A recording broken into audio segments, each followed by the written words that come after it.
Welcome everyone to Infinitely Productions, and today we'll be covering over the feud between Roger Vella and Joey Merlino. Podcast host Skinny Joey Merlino has now covered his feud with Roger Vella, and he did so last year on July 25th, 2024, specifically on the episode 47, Joey Merlino and Little Suff sit down with Ed Jacobs to discuss the Rat of the Month. In this specific episode, he went to visit his lawyer, Edward Jacobs, who has been his legal assistant throughout many decades, especially during the 1990s. Within this episode, he specifically said that he will cover the Rat of the Month, in which he labeled Roger Vella. Welcome back to episode 47, The Skinny, with Joey Merlino and Little Snuff. Today's episode, we're going to do the Rat of the Month, where we're going to expose Roger Vella. We got his ass good today. There has been a long history between these two individuals, and the best people to cover this topic is Philadelphia Inquirer George Anastasia and Fox 29 reporter Dave Stratweiser from their Mob Talk channels. And then we will show you reenactments of the stuff that they're describing and also photo reports from this discussion. Here's their report on the story between Roger Vella and Joey Merlino. Welcome to this week's edition of Mob Talk. I'm Dave Stratweiser. And I'm George Anastasia with the Philadelphia Inquirer. George, this week we're going to talk about Roger Vella, Joey Merlino's former driver, sort of a JV wise guy. Yeah, and a cooperating witness who hasn't delivered everything law enforcement had hoped for, but I think there's still some potential there. George, Roger Vella comes on the scene when Joey Merlino comes home from jail in 1994, and he's driving Roger's black Cadillac. Right, and Roger at that point is a guy from the neighborhood, a young kid who idolizes Joey, and he's also involved in the drug business. I mean, there's no secret about that. He's ended up pleading guilty to a drug charge. And he becomes a sycophant for Merlino. He's always around Joey, running errands for Joey, doing this and doing that for Joey. Driving him around town, right? Yeah, absolutely. Yeah. And he gets, at least on the fringes, I don't think he's ever in the inner circle, but he's on the fringes and he hears stuff and he knows stuff.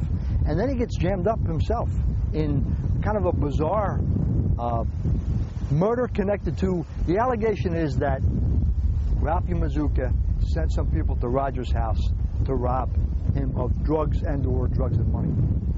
And Roger's mother and father and sister are terrorized. They're tied up, they're beaten, whatever. And in retaliation, Roger lures Ralphie Mazuka somewhere, apparently to his house, and kills him. And then he dumps Mazuka's body down at the food distribution center, sets it on fire, and kind of in a bizarre homage to a famous mob hit, he stuffs some money in his undershorts. Now this goes back to when Antonio Caponegro was killed for killing Bruno. He's killed in New York, and they stuffed $20 bills in various parts of his body. In the Mazuka situation, it's a 5 and 2-1, so it's very much less than that, but it's symbolic in that respect. And that murder becomes part of an investigation. At first, is it tied to the mob? We don't know. Is it a mob hit? Ultimately, Roger gives it up and confesses that he was involved, and it goes back to this vendetta involving the drug business. But it also brings into the books here George Borghese. Somehow his name surfaces in that murder. Immediately. I mean, during the days after the body is discovered, I know he's brought in for questioning. And there was a lot of discussion about, was he aware of what went down? Did he take part in it? There's never been an allegation, never been a formal charge that he was involved. But his name was always swirled around the fringes of this thing. And with Roger now cooperating, the question is, does the Mazuka murder become part of a broader racketeering investigation? That's like the murder that doesn't go away for George Borghese. Exactly. Even though he's never been charged, allegations have never been formalized, it's still right there. People still talk about it. Insiders are always worried, is he going to get charged with that case? Yeah, I mean, and if it's a mob hit, and from what we know, it doesn't look like it was a mob hit, but if it's a mob hit, then the hierarchy of the mob could be held accountable, and that would be Borghese, that would be Merlino, all those guys. But, you know, what do you have besides Roger's word to determine how exactly that hit went down and who was involved and who okayed it, who approved it? You don't have much more than Roger. And the feds have been very reluctant to use Roger in a serious case up to this point. Okay, so they give him a little trial run after he flips. They take FBI confessions from him, 302s they call them. He starts talking about a bunch of guys. One of the guys he's talking about is Trent Picard, who was a close ally of Joey Merlino's. He starts talking about Trent and some shootings and murders over in North Philly. Yeah, and ultimately Picard is indicted and goes on trial, and Vella becomes a key witness in that case. Roger Vella was just totally believable, and he just laid it all out. and Trent Picard is convicted. I mean, so in that respect, Roger was an effective witness. But then Joey Merlino was put on trial up in North Jersey in Newark for a murder, which Roger may or may not have known something about. The feds opt not to call him as a witness. And at that point, you know, he's been debriefed multiple times, and there's conflicting information, and also he apparently lied to the FBI. He gets caught in a lie, right? Yeah. And the lie is a very big lie. It's not a small, little, tiny white lie. Yeah. It's a big lie. At one point, while he's being debriefed, he says to the FBI, "I'm a made guy. I was at a making ceremony. I got formally initiated into the mob." And then a day or two later, he says, "Oh, wait a minute, never mind. I was lying about that." All of this is documented. It's all on paper. And the feds have to turn that over to defense attorneys. So if Roger Vella is going to be a witness, the defense has all of that information, and they use it to challenge his credibility. And in the Merlino case up in North Jersey, they opted not to put him on the stand, I think for that very reason. His credibility would become suspect. And among the local wise guys, he's a running joke, basically. Yeah. Am I right? They make all kind of references to him, and he's in a protected custody wing right now.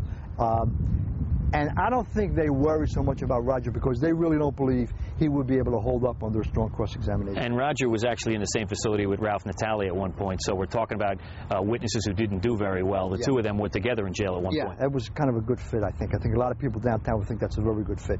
It remains to be seen. I mean, Vella has also talked about the Ron Turchi hit and knows a little bit on the fringes of that. And I could see a situation where they try to bring him in as a limited witness. But once you put him up there, the defense is going to attack him. So, yeah, I think you got to weigh what he brings as opposed to what he could, how he could undermine your case by putting him up there. Okay, and that's from one video. Now we'll show you a second clip in which the whole recent discussion on Roger Vella and Joey Merlino has been talked about. Welcome to this week's edition of Mob Talk. I'm Dave Stratweiser. And I'm George Anastasia with the Philadelphia Inquirer. George, this week we're going to talk about a mob murder that is partially solved, but the feds believe apparently there are other people involved in the murder, a notorious murder from back in the late 90s, the murder of Ralph Mazuka. Yeah, we know who the shooter was. The shooter, Roger Vella, has confessed, but Vella has implicated several other mob figures, and that's what remains to be seen, whether the feds can take that and put it into something bigger. First, George, let's start with the murder. Ralph Mazuka is found shot to death, his body set on fire in South Philadelphia. Roger Vella made no bones about the fact after he turned government witness that he was involved in that. Yeah, the body's discovered out by the Food Distribution Center. And this connects to a drug dispute. Vella's an admitted drug dealer. Mazuka was a suspected drug dealer. And at a certain point, two individuals invaded Vella's home looking for either drugs or cash, terrorized his parents and his teenage daughter. And Mazuka was the guy suspected of setting those two individuals in motion, and his murder was allegedly, and I think Roger admits, retribution and a vendetta for what happened to his family. All right, then Roger turns government witness at some point, pleads guilty to the charges in the case, and starts naming more names. Yeah, I mean, if you look at the debriefings with Roger in terms of that Mazuka hit, and this is 1995 when it happens, he implicates almost every major player in the Merlino organization at that time, from alleging that Joey Merlino ordered it, to Giorgio Borghese took part in the shooting, to any number of other individuals who helped either get rid of the body or clean up the mess afterwards. So in toto, it's a very dramatic allegations. The question is, do the feds have anything to back Roger up, number one, and number two, if Roger gets up on a stand, is going to be able to hold up, looking at Borghese and Merlino at the defense table. I mean, Merlino was somebody he idolized when he was out on the street. He was his driver. Yeah, he was his driver, and he was kind of Joey's sycophant, and he kept almost a scrapbook of Joey's mob exploits. Up in the tiles and the roof in his bedroom, all of that. The ceiling. So, you know, can he become a witness who can deliver the goods, and will he hold up under cross-examination if, in fact, the feds put this in a racketeering case? Okay, now Borghese was, in fact, questioned right after this murder by police. Nothing happened. Give him his due. No charges were filed. He's never been charged with this case. He's in federal prison, still got about 2.5 years left on his sentence. This would rock his world if this came up in an indictment. No, absolutely, and he's always said he had nothing to do with that. And he happened to be driving around that night, and he was stopped. He and a couple other individuals. He's always said he had nothing at all to do with that. Roger obviously says otherwise. You know, this is what we've talked about before, though. If you start putting murders in these racketeering cases, you up the ante considerably. We've talked about 3 other murders that occurred on alleged mob boss Joe Legambi's watch. This goes back to the Merlino organization, and by and large, Joey Merlino and those guys seem to be on the periphery of what's going on now. But if the Mazuka murder is part of this, then they're right center stage again. Let's talk about the legalistics right here. In order to use Vella, you need to have another witness or something very compelling to go along with his testimony. I mean, we would assume that. I mean, we know what happened last time when they didn't have enough to back up the murder charges in the Merlino racketeering case in '01. All of the murder and attempted murder charges were thrown out by the jury, not proven, not guilty. The feds don't want to be embarrassed again in that situation. So as you heard from the news reports from Georgia State and Dave Stratweiser, Roger Vella does have a long history with Joey Merlino. And now we're going to show you from the Skinny podcast with Joey Merlino when he discussed about the legal ramifications that he's dealt with as a result of Roger Vella. You want to question me on, and I'll bring it to you. Roger Vella, this dirty motherfucker. Yeah. Here's a guy, I didn't even know him. He was younger than me. I was in jail. Something happened. He was a drug dealer, got in a beef, home invasion, whatever. This motherfucker was bragging everybody in Philly. He was telling everybody he did it. He killed this Ralphie Mazuka. He did it. Yeah. When he got caught, we did it. Now it was me. He threw me in. He was getting life, death, whatever the fuck. He was definitely getting life. In Pennsylvania, you get life, you never get out. You never get out of jail. You die in jail. So they made it easy for him. He got out, and he said that I told him to do it. My friends helped him. No, they know the truth. His father knows the truth. You know who did it? Him and his mother. His mother's the woman version of Ralph. Treacherous motherfucker. Really? No good. Listen to me. Him and the mother did it. They want to blame me. We don't know these people. I don't know this motherfucker. Yeah. He got out of jail. Another guy got out of jail. Right out of jail. JR, he was getting fucking... He got caught drugs. He was getting... JR should have got more time than anybody. I'm going to play it... Listen, he did it...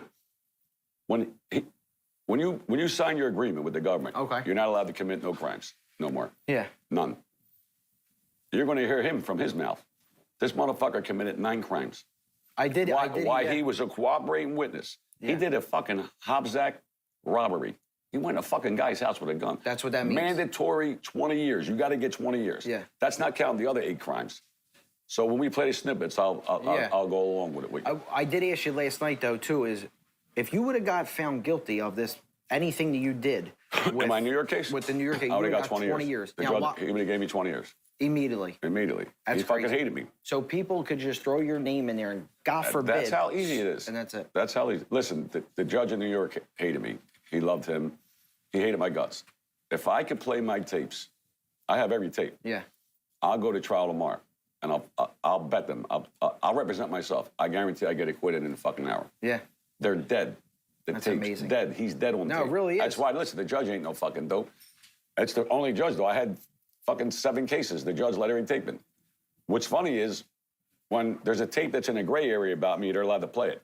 When it's nothing, when it's something good for me, oh, it's hearsay. Yeah. Fucking hearsay. Fuck you talking about hearsay? Motherfucker. Yeah, let me play. I don't know he's wearing wire. Yeah. I mean, the guy asked me, he destroyed evidence. He's going to tell you. Yeah. On his thing. I have him. I'm going to play him soon as we... He texts me. He used to text me about betting games, who you like. He said on there, I used to text him 50 times a day. Who the fuck text him 50 times a day? But anyway, he used to text, who you like, I like this game, I like that. And one day he texted me, and I told him a million times, it's on tape. He came to me with hot cigarettes. I told him, no, I'm not. Go right to jail. I said, whoever's giving you the cigarettes, the FBI. Mm-hmm. No, it's my friend. I don't give a fuck who it is. I don't want him. I ain't doing nothing illegal. Yeah. I just did 12 fucking years in jail. I ain't doing nothing illegal. You want to bet games? I'm a degenerate. I'll bet. I'll fucking race you. I'll race you for 200. I'll box you. Yeah. Whatever the fuck you want to do. I said, but I ain't doing nothing illegal. He came to me with gold. You name it, he came to me with. No, I'm not doing it. No, I'm not doing it. He says on the one thing. One day he texted me. It was a fucking text. And I got mad. He said something like, I said, listen, you motherfucker. This is the last fucking time I'm going to tell you. Yeah. Or don't ever text me again or come around again.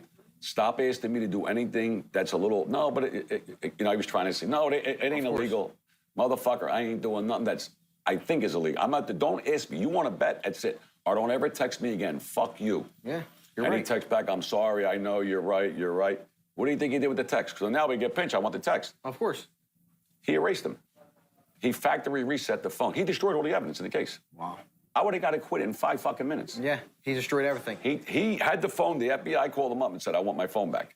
Send the phone. Of course. They gave him free reign. He used to wear the wire, take it off, put it back on. He did whatever he wanted. He said everybody quit. He said... They hated him. Yeah, he said, I was the worst witness ever. Ever. They fucking hated him. The FBI agent fucking hated him. When we were in court, I was on trial. The guy was on the stand. I forget his fucking name. He was the case agent. He came off the stand. You know what he told me? I wish you luck. He said, I hope you fucking win. Wow. Because that's how fucking, he got the FBI fucking guy fired. No, this kid was sick. This kid was a sick motherfucker. That's amazing. But what are you going to do? Hey. But when we do him on the Rat of the Month, when you hear his tapes, forget about it. Yeah. Your head will be spinning. Well, we're going to play. Him and his wife. He says on the one thing, I didn't care if Joey what they were. Yeah, he said, no, I really didn't want him to go to jail, but I did. He said he loved me too. He said I love Joey. He was a good guy. He loved me. You motherfucker tried to give me. I love me. That's love. I know, that's amazing. When you wait to hear his tapes, when he was in jail, he didn't love me. He said, I hope he gets 40 years. He dies in jail. That motherfucker. Fuck him, his kids. He cursed my whole family. That's disgusting. Dirty motherfucker. After we get done eating, what we're going to do, I'm going to play this. I'm going to play the tapes, and then I want you to explain to everybody what that really means. Is that good? Yeah. All right. You got it. Let's take a break. All right. Here comes Cousine Johnny. I'm fucking starving. Me too. The episode in which Joey Merlino has discussed Roger Vella more in depth and details was from the episode Joey Merlino and the Justice System. This episode was premiered on November 16th, 2023. That was from episode 10 from the Skinny Podcast with Joey Merlino and his co-host Little Snuff. As of this recording, Joey Merlino and Little Snuff are about to air their 100th episode of their podcast, which has been out for almost 2 years, and so far it is doing well. And there you have it. Now we showed you from both Joey Merlino's perspective and from news reporters George Anastasia and Dave Schratwasser covering over between the tensions between Roger Vella and Joey Merlino. Do you ever think Roger Vella will respond to Joey Merlino and some of the news reports that's been brought to his attention? We'd like to hear from you from the comments below. Please let us know what you think of this video from Infinitely Productions, and who do you think we should cover next. We hope to hear from you soon. Stay tuned.